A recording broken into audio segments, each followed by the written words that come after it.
Welcome back, guys, to Crusader Kings 2 as Byzantium Queen Maria the Holy. And I've decided to become just. There was a nice event. We could either become arbitrary or just, but I felt like just would fit a little bit better. Also, we've been able to give the viceroyalty of the Duchy of Adrianopolis to our husband, so that's very nice. We have grown in power. And I was finally able to give out this castle over here to make Cosmas a prince bishop. He's ugly, but you know, giving it to the faith just makes sense as Maria the Holy. Now, our adventurer has decided to declare his war. Mats is his name, Mats of Matshouse. He brought 9,000 men, and they are just about to arrive right here in our Wallachian holdings. He has a couple 3,000 more men. They're still walking through Hungary, but that gives us time to get ready. I've rebuilt my retinue right here, but this time I've decided to focus more on well, what should I say, heavy infantry instead of the cataphracts, because they were kind of expensive, very expensive indeed, even for our very wealthy nation. It felt like that was a bit much. Okay, so for a long while now you have not felt the presence of God in your thoughts. You are starting to wonder whether there really is any truth in the Bible. I think no. Look at this. We are a scholarly theologian, we are zealous, we're known as the holy. I feel like those are blasphemous feelings that will soon pass, hopefully. We did not get depressed, so yeah, it seems as though we are still favored by the god. But yeah, let's get our troops together. I always like to raise 4,000 men. I like the vengeance, just in that capital. That's, you know, a group that is not really expensive. I really like that. 9,000 men, that should be sufficient to deal with these guys. In fact, I want you to lead the center. Actually, you know what? As an aspiring leader. Oh, you're leading the center. I see, that's why you always want to lead the center. That's why you're always leading the center. I get it. We'll have you in the flanks. And then inspiring leader is simply giving morale and morale damage. No, I guess I'll have my ranging guard here. And then we are giving power to the troops by being here in the center. And I guess we'll have this guy with us as well. I mean, yeah, why not? There you go. Alright. I always like to have sub-commanders, put sub-commanders in there whenever possible, because what happens is these sub-commanders will take over should your commander fall in battle. Now, that doesn't really happen all that often, but when it does, it's good to have a replacement general, because otherwise your army will be fighting without anyone, and that's never good. I mean, unless you have a really shitty Craven, then I guess it's better to fight without a general, but even still, I think it's always good to have a commander. Otherwise, I don't think you can have... I guess you will have tactics, but I don't really know how it counts it, but it's definitely always good to have commanders in there.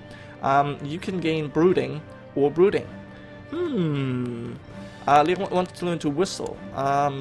Sure, you can do it. Yeah, we're diligent. There you go. Oh wow, she gained brooding. That's very interesting.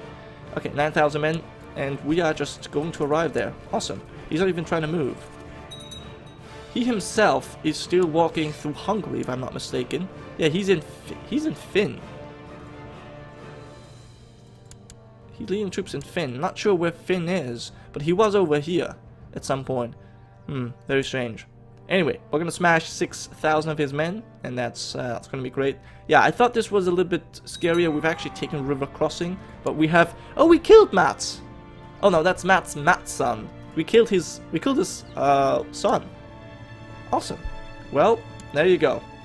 Your son is dead. He died in battle against us. Very nice. We've lifted the siege, and there we go. We'll smash their troops. 2,000 men, and your son is dead. What do you want? Go away. We killed your best commander. Look at this. He was a direct leader. He's a brilliant strategist, a brave man, a bit frail, so probably not the best one to be in the battlefield. But that's okay. Right now, we're actually making money, so I'm just gonna leave my troops, you know, up raised. It's just gonna make things a little bit easier for us. I don't always want to stand down my forces. It's kind of annoying. But yeah, other than that, you know, we're nearing end here. I mean, we have about 40 years left until the end of this of the actual game of CK2. But what's this? We have the chance to... Oh, we'll lose diligent. Okay, as you're walking... Personal study, you have been up all night. is your best interest not to work so hard. I don't think I want to work hard. I think I want to keep my diligent trait here. So yeah, we're gonna potentially be stressed, but yeah, luckily we're not. As I was mentioning, so we have about 43 years left in the game.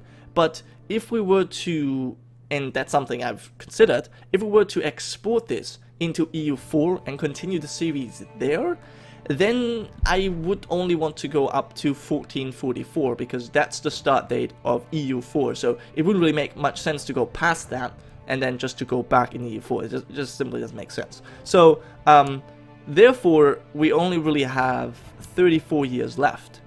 And, you know, I mean, a lot can happen in 34 years, but chances are not much is going to happen, simply because we can't really do much against the Bari Sultanate. They simply can muster too many troops, 26,000. I mean, no, we could win a war one-on-one, but it's gonna be a real grind, a real meat grinder, and you know, for one province, it's not worth it. Even for a holy war like 3 provinces, it's not worth it.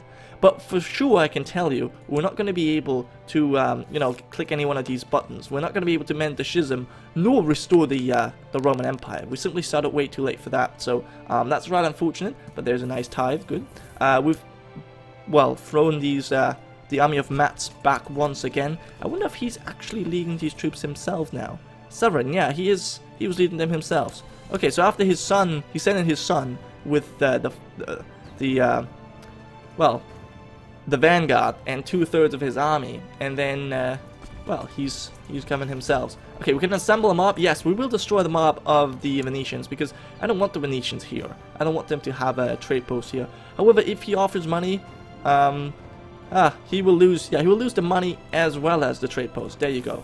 Because I hate this guy. I hate the Venetians. I hate House Dandolo. And, more importantly, they helped the Serbians to fight us. So, that's not great. I've also been thinking about, you know, since we cannot really do much here, because holy wars are always going to get stopped, and declaring a war for one single county, to me, just seems kind of stupid. Fighting, like, for 10 years over one county, you know, clashing against the Bari Sultanate, it's just kind of stupid. So, what can we do? We could potentially get some claimants to claim Serbia, Bulgaria, maybe even Croatia, Naples. That would really strengthen our realm in this area, and we would definitely be able to defeat them. But I'm not sure if I really want to do this, especially because you are my court physician. Yes. Actually, because we funded him, he became a renowned physician. That's very nice. But as I was saying, the whole expansion's a problem. So apparently, in the background, while I was talking and playing the game, my recording software crashed. That's very unfortunate, so I didn't show you what was going on in the last couple, I think the last 2 years.